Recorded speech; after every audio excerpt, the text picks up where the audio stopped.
Mas eu não tá ainda, não.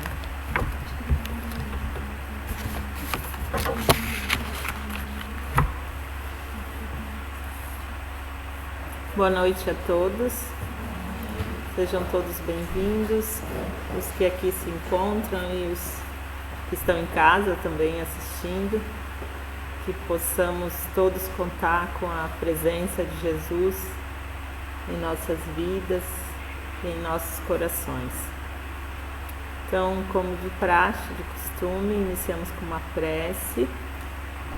Então, vamos pedir a Deus que nesse momento se acerque de cada um de nós, que nos ilumine, que proteja os nossos lares, os nossos entes queridos, que ali possa haver o sentimento de irmandade, de fraternidade, que possamos sempre ter os exemplos de Jesus em nossas vidas, em nossos dias. Então, que tu estejas aqui, Jesus, esse é o convite que te fazemos. E que estejas à frente dos trabalhos que aqui hoje serão realizados. Então, o tema da noite de hoje, ele é do Evangelho segundo o Espiritismo e está no capítulo 13. São os itens 5 e 6. Que tem como título o óbolo da viúva. E essa passagem aqui conta os evangelistas Marcos e Lucas, em Marcos capítulo 12, versículo 41 a 44, e Lucas, versículos 21 e capítulo de 1 a 4, eles contam então que Jesus estava sentado em frente ao gasofilácio. Que ele estava ali com os apóstolos a observar no templo. O templo era um lugar de orações. E no templo existia esse lugar que era o gasofilácio, onde as oferendas eram feitas, onde se oferecia ali as oferendas, moedas e outras coisas, tanto que na época de Jesus não era só moeda que era oferecida, outras coisas também. Então diz que Jesus estava ali a observar. E uns chegavam e depositavam bastante moeda, né, grandes vultos. E certamente as pessoas que ali estavam ao redor também, se ali também nós estivéssemos, quem sabe a gente estaria ali meio que com o canto do olho para ver os donativos de cada um. Para nós, no caso, o que nos chama a atenção é a quantidade, o vulto, quase sempre, né? A gente se prende muito à quantidade monetária, os valores, né, econômicos assim de vulto. Mas Jesus ficou ali, observou para lá, observou para cá e viu que muitos davam realmente muito dinheiro, muitas moedas. Mas o que ele quis colocar em destaque foi a oferenda de uma viúva. a pobre viúva que depositou ali apenas 2 moedas. Então Jesus chama a atenção dos apóstolos e diz: olha, aquela pobre viúva, né, depositou 2 moedas. Digo que ela depositou muito mais do que os outros tantos que deram em valor monetário, muito mais que ela. Deu tanto que deu tudo o que tinha. Deu até aquilo que ia lhe faltar. E aí a gente pensa que, assim como hoje, na época lá que Jesus viveu, em Roma, existiam as classes sociais, né? Existia essa coisa de classificação social. Essa viúva ali, ela estava lá embaixo, assim, na questão social. Ali mesmo Jesus diz que era uma pessoa indigente praticamente, né? 2 moedas, se formos colocar hoje em dia em moeda, o real é moeda, né? Em moeda metal. Então vamos dizer que ela de repente tivesse doado 50 centavos, 2 moedas de 50 centavos, R$1. É o máximo em moeda hoje, né? Mas na época eu acho que até foi menos que isso.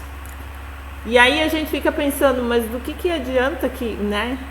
2 moedas, R$1, 50 centavos, ou qualquer valor que seja. Nós que somos acostumados a pôr valor nas coisas assim vultuosas, né? Parece insignificante. Mas Jesus não pensou assim. E a viúva é a personagem central da historinha, né, dessa observação e da história que os apóstolos contam, que narram, né? Ela foi o personagem principal, personagem de destaque. Mas se fosse, e era naquela época, e se fosse nos dias atuais, ela seria uma pessoa insignificante, socialmente falando. É uma pessoa que não teria tido destaque nenhum para qualquer outro olhar que ali estivesse presente. Ou talvez um olhar, quem sabe, até de desdém, que é assim que muitas vezes é tido com relação às pessoas menos favorecidas, as pessoas que a gente diz que são indigentes, que são necessitadas, enfim, a gente vê pela vida afora, que são as pessoas consideradas os invisíveis. Até mesmo já vi uma reportagem que falava sobre estes. E muitos que não são indigentes, que não são pessoas às vezes sem teto, sem lar, sem trabalho, muitas vezes são tidas nessa categoria também, que são as profissões que a gente muitas vezes erroneamente tem como profissões insignificantes, ou profissões assim que parece que socialmente falando viveríamos sem, porque não tem um destaque social, porque não tem uma relevância no sentido material, né? Então são os invisíveis. E aí a gente vê muitas vezes as pessoas que recolhem lixo, as pessoas que varrem rua, pessoas que estão por aí, que muitas vezes assessoristas, né? A época que tinha, hoje não tanto, né? Mas enfim, porteiros, pessoas que estão ali, que a gente passa, cruza para lá e para cá e a gente nem se dá conta que eles estão ali, que estão trabalhando, que estão prestando um serviço e que tem a sua função, né? Nosso olhar humano é muito diferente do olhar que Jesus tem e tinha à sua época, né?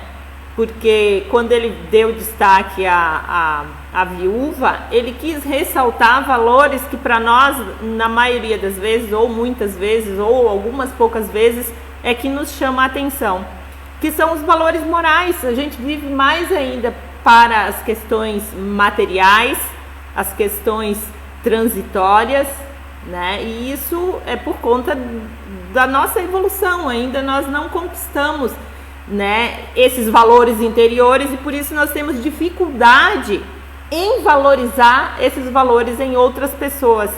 O que nós fomos acostumados, e a sociedade da época de Jesus era também assim, como hoje. Eram as pessoas que se destacavam, os grandes vultos, os grandes feitos, os grandes acontecimentos, as pessoas que tinham dinheiro, que tinham poder, Era a época e é hoje em dia também. São as pessoas que são paparicadas, as pessoas que são bajuladas, as pessoas que têm destaque social nas mídias, hoje em dia, nas redes sociais, enfim, são aqueles que são admirados, são aqueles que são, né, invejados quase sempre. Na época de Jesus não era diferente. Só o contexto era outro. Mas a época os que se destacavam eram esses. E quando eu estudava, eu lembro que tinha um livro que tinha como título Os Grandes Vultos Brasileiros. E ali estava, então, de certa forma, as pessoas que se destacaram, que fizeram a história do Brasil. As pessoas que, né, os descobridores, os inventores, as pessoas de destaque, né, destaque social. E aí a gente pensa, estes ali, e o que parece quando a gente lê essas obras e quando a gente lê a própria história, é que foram essas pessoas que fizeram o mundo, foram essas pessoas que construíram o mundo, né? É o que parece. Mas por trás, ou junto com todas essas pessoas que se destacaram e que têm importância, sim, não estou aqui querendo dizer que não tem importância, que não deva ter a sua relevância, sim, porque existem muitas pessoas que realmente contribuíram de forma marcante. Mas o que a gente tem que pensar é que ninguém faz nada sozinho. É muito difícil alguém conseguir um feito, e quanto mais grandioso é, mais difícil é que ele tenha feito sozinho. Mais difícil é que não tenha tido a contribuição de alguém obscuro ali que ficou por trás e que não apareceu. Então, tanto estes que são os grandes vultos ou pessoas que se destacaram, quanto aquelas pessoas que auxiliaram, que estiveram ali na retaguarda, muitas vezes dando sustentação, têm a mesma importância. E era isso uma das coisas que eu creio que nos chama a atenção nessa passagem ali de Jesus. O que é importante? O que é o valor humano?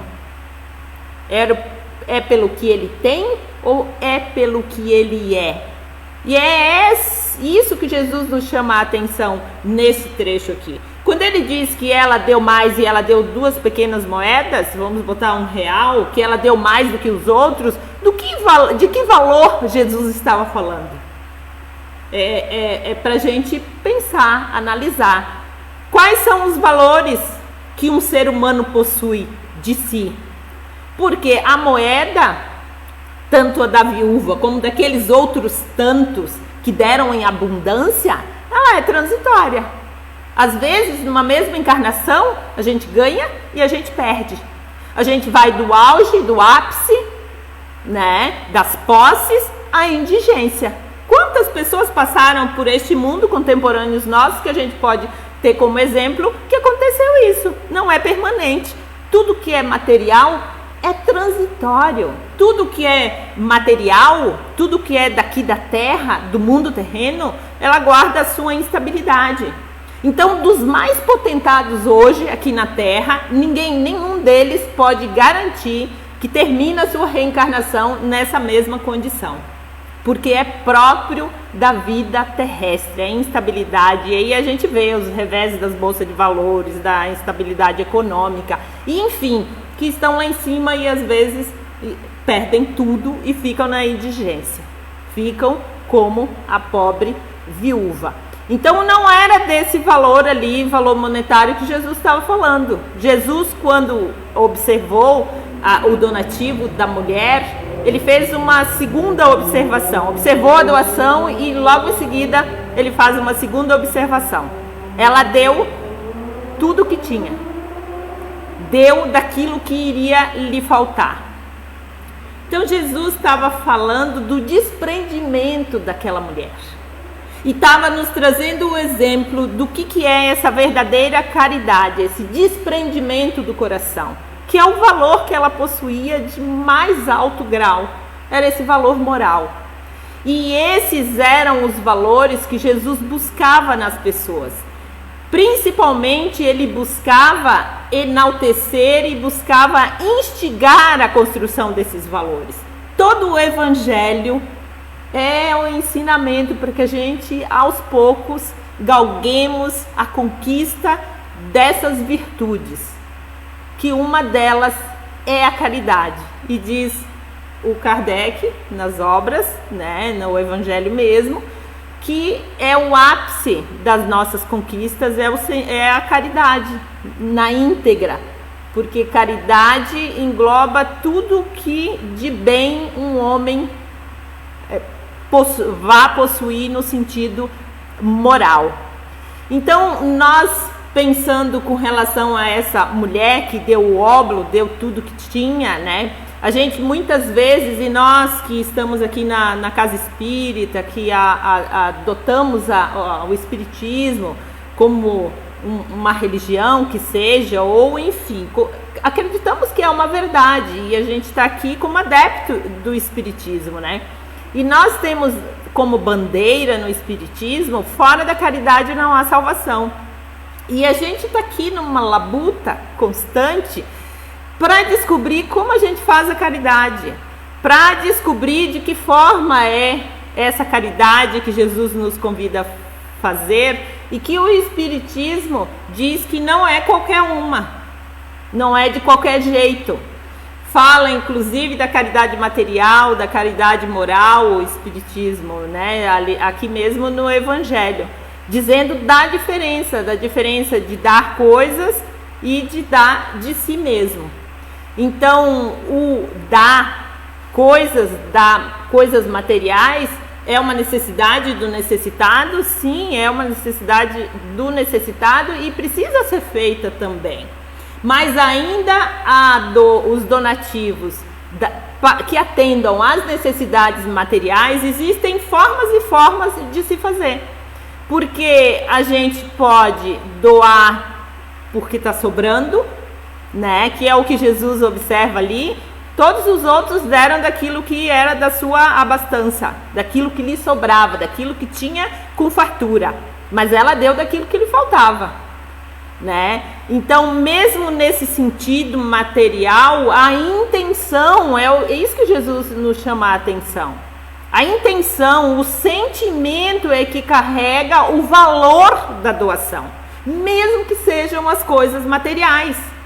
Se eu estou com o meu guarda-roupa abarrotado, que às vezes não cabe mais nada lá dentro e eu preciso me livrar de algumas coisas porque envelheceram, porque eu não gosto mais, enfim, e a intenção é apenas essa, me livrar, ali não existe o sentimento de caridade, segundo Jesus, segundo o Espiritismo nos diz, né? Porque a gente podia até botar no lixo, mas não bota porque existem pessoas carentes. Enfim, não tem o sentimento de amor ao próximo, o sentimento de atender a necessidade do próximo. Tem o sentimento de atender, às vezes, a necessidade daquele que precisa se livrar. Então, o sentimento é a base da caridade. É no coração, nessa sensibilização do nosso coração com relação à dor ou à necessidade do próximo, que está o nosso valor, segundo o olhar de Jesus. E aí, nós precisaríamos pensar com relação à pobre viúva que deu o seu óbolo, qual que seria o nosso óbolo?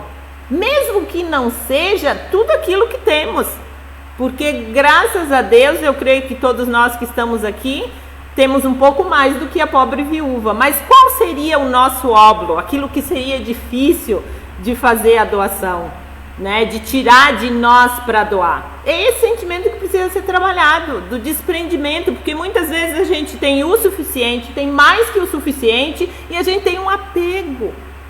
A gente tem aquela coisa que parece que se tirar uma migalha de nós, que a gente vai ficar indigente, ou a gente vai deixar de se alimentar, ou a gente vai deixar de se vestir. O apego faz a gente pensar assim, que a gente necessita, que a gente precisa, que o necessitado somos nós. Por isso a gente não desapega, por isso a gente não consegue doar, né? E aí chegar ao ponto do óbolo, quando a gente vai chegar? Que é o ápice do sentido amplo de caridade e doação que Jesus está a nos ensinar. Então, no nosso dia a dia, na nossa vida, o que temos que poderíamos doar, o que poderemos doar? E aí nós podemos pensar lá na nossa casa os bens materiais que a gente poderia se desprender e que muitas vezes a gente faz isso, a gente traz para a casa espírita, a gente leva nos lugares onde precisa, quando tem as campanhas, a gente já tem esses atos de generosidade. Mas fora isso, no sentido moral, que foi a análise que Jesus fez do desprendimento da mulher, nós temos que pensar o que temos de nós para doar. E aqui no Evangelho, quando analisa essa questão ali, o Kardec comenta sobre que muitos de nós pensamos, né, que gostaríamos de ter mais do que temos para doar em larga escala, ou que se nós não doamos é porque a gente não tem condições, né, e que gostaríamos, quem sabe, de ganhar numa loteria, de ter bastante dinheiro, de ser bastante abastado para abrir uma instituição de caridade, para ajudar os, né, enfim. E aí o Kardec diz que isso é uma coisa muito perigosa, porque muitas vezes esse desejo não é um desejo desprendido de tudo. Se a gente ganhasse 1 milhão, por exemplo, a gente não doaria os 1 milhão, né? Aí, quem sabe, a gente ficaria com a maior parte e doaria um pouquinho. Enfim, que esse sentimento, muitas vezes, por trás dele, tem uma coisa meio que obscura. Então, que não esperemos isso, que não precisamos desejar isso, que a gente seja mais abastado. Que a gente precisa fazer naquilo que a gente já tem condições de fazer, naquilo que é possível fazer. E aí, qual que é o óbolo de cada um de nós, no sentido de sacrifício? Porque ali ele fala em sacrifício. E o que é o sacrifício? Quando a gente fala em sacrifício, a gente pensa quase sempre no sofrimento, né? Numa coisa pesada, muitas vezes, né? Mas o sacrifício, muitas vezes, é a gente sacrificar tipo um desejo, um contentamento. A gente que, na maioria das vezes, a gente, quando sobra, né, a gente tem os nossos lazeres, a gente tem o nosso conforto, é deixar, quem sabe, um confortozinho, um lazer, uma coisa que seja supérfluo, né? E eu não estou dizendo aqui que essas coisas que são abomináveis ou que, né? É natural que a gente queira o conforto, é natural que a gente tenha também essa busca pelo conforto. Mas o óbolo nosso seria, será que a gente abriria a mão de uma dessas coisas, né? Deixar o carro na garagem, por exemplo, um dia, e se possível, se não é tão longe o local, ir e voltar, e aquele dinheiro da gasolina a gente ir lá e doar para alguém? De a gente, muitas vezes, nos almoços de fim de semana, com as farturas e os exageros, muitas vezes, né? Será que a gente não faz uma refeição simples e aquele dinheiro a gente poderia doar a algum necessitado? Ou mesmo os mantimentos daquela fartura, que muitas vezes não é apenas uma fartura, é um esbanjamento, que às vezes a gente acaba comendo demais, prejudicando a saúde, e outras tantas coisas que a gente tem no nosso dia a dia que seriam sobras e que a gente não percebe que aquilo é mais do que a gente precisa, que aquilo vai além das nossas necessidades. E aqui, então, para a gente ir encerrando, eu encontrei nesse livro aqui, que é o Fonte Viva, e que ele fala, do Espírito Emmanuel, pela psicografia do Francisco Cândido Xavier. Ele faz uma observação exatamente sobre essa passagem ali do óbolo da viúva, né? E aqui ele diz assim: o monopolizador do trigo não poderá abastecer-se à mesa senão de algumas fatias de pão para saciar as exigências da sua fome. O proprietário da fábrica de tecidos não despenderá senão alguns metros de pano para a confecção de um costume destinado ao próprio uso. Ninguém deve alimentar-se ou vestir-se pelos padrões da gula e da vaidade, mas sim de conformidade com os princípios que regem a vida em seus fundamentos naturais. Por que esperas o banquete a fim de ofereceres algumas migalhas ao companheiro que passa faminto? Por que reclamas um tesouro de moedas na retaguarda para seres útil ao necessitado? A caridade não depende de bolsa, é fonte nascida no coração.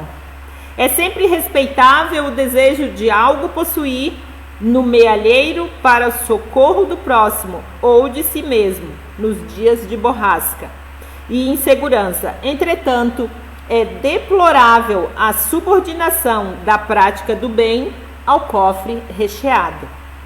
Descerra antes de tudo as portas da tua alma e deixa que o teu sentimento fulgure para todos, à maneira de um astro cujos raios iluminem, balsamizem, alimentem e aqueçam.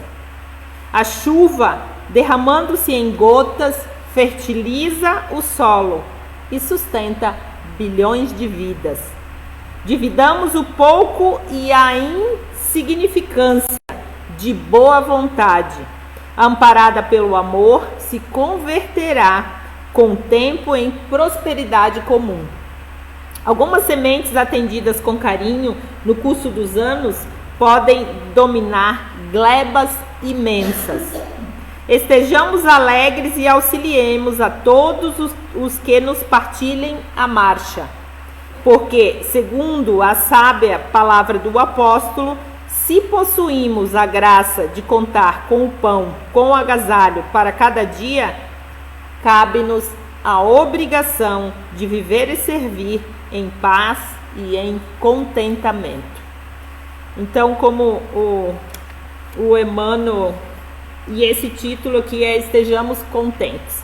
Aqui ele diz, então, que para nós nos contentarmos muitas vezes com aquilo que temos no dia a dia, que nos basta muito pouco. E a gente muitas vezes não tem a ideia da importância que são as pequenas coisas, as migalhas, muitas vezes que nos sobram. É muito importante, é aquilo que é essencial para aquele que não tem nada. Mas existem as migalhas morais. E hoje, como nunca, nas nossas vidas de homem aqui contemporâneo, as migalhas foram tão importantes. A migalha de um olhar, de um telefonema, de uma mensagem, porque a gente está muito solitário, a gente está muito isolado. E nesse momento, o nosso óbolo é a nossa contribuição do dia a dia, é aquilo que devemos e podemos fazer para contribuir com o que está acontecendo. Não somos cientistas, não somos os médicos, não somos os que estão na linha de frente, que fazem grandes feitos, os cientistas que estão nos laboratórios ali analisando o vírus, analisando de que forma vai desenvolver a cura, enfim, esses fazem grandes feitos, e esses fazem parte da vitória lá na frente. Mas e nós, cada um de nós, o que cabe a cada um de nós? Qual que é o nosso óbolo? Qual que é a nossa contribuição diária? Porque cada um de nós temos uma missão, cada um de nós temos uma tarefa. Em qualquer situação que a sociedade esteja vivendo, a nossa contribuição ela é importante, porque estamos construindo o mundo. Assim como outros santos vieram e deixaram aqui o seu legado, nós também vamos deixar o nosso legado. Então nós temos que pensar nesse momento que a nossa contribuição é atender ao que a ciência nos pede, ao que as pessoas que estudaram mais que nós nos pedem. A nossa contribuição, é aquilo que cabe a nós, aquilo que podemos fazer. E para nós aqui, então, é o uso da máscara, é a higienização, aqui nós estamos aqui em distanciamento, enfim, cumprir aquilo que nos cabe, é atender a esse chamamento social, porque fazendo isso nós estamos cuidando de nós mesmos e nós estamos cuidando do nosso próximo. E não nos esqueçamos jamais dessas migalhas morais, que é a atenção que devemos dar uns aos outros, do telefonema, já que se achegar pessoalmente não é conveniente, não é recomendado, mas que a gente jamais esqueça que a gente, além e muito mais do que coisas materiais, nós temos de nós para dar para o outro, do nosso sentimento, da nossa atenção, de nos importarmos com o outro. Isso é o que mais nos torna humanos, que é a questão da empatia, a gente se importar como é que está o outro. Tá bem? Não tá bem? Se somos amigos, se somos vizinhos, se temos contato com pessoas, é porque ali nós temos uma função a exercer.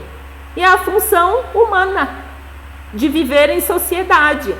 Então, que junto com esse chamamento de Jesus ali, né, da contribuição do óbolo da viúva, que possamos pensar também em nós, possamos pensar naqueles que nos rodeiam e que possamos nos vermos exatamente como irmãos, que todos nós somos necessitados desse olhar, desse carinho, porque se nós gostamos e necessitamos disso, o outro também. Então, muitas vezes a gente é indigente no sentido moral, porque a gente acha que não tem nada para doar, mas sempre temos, porque somos valorosos. E é isso que Jesus enxerga em cada um de nós. Enxergou na mulher, enxergou lá no pedinte, enxergou em todos, porque o ser humano ele é único no sentido de valor. Não importa que posição social esteja ocupando, não importa que vestes ele esteja usando. E esse é o olhar de Jesus para nós. E que nós que nós possamos nos desvestir desses convencionamentos sociais, dessas coisas que fazem com que nos separemos, e que nós nos olhemos realmente como irmãos. E assim, então, nós vamos desenvolver esse afeto um pelo outro, de olhar o outro como igual a nós. Isso é o que Jesus nos faz pensar nesse trecho. A necessidade do outro, às vezes, é a nossa também. Então, vamos à prece e logo em seguida nós vamos ter os passes.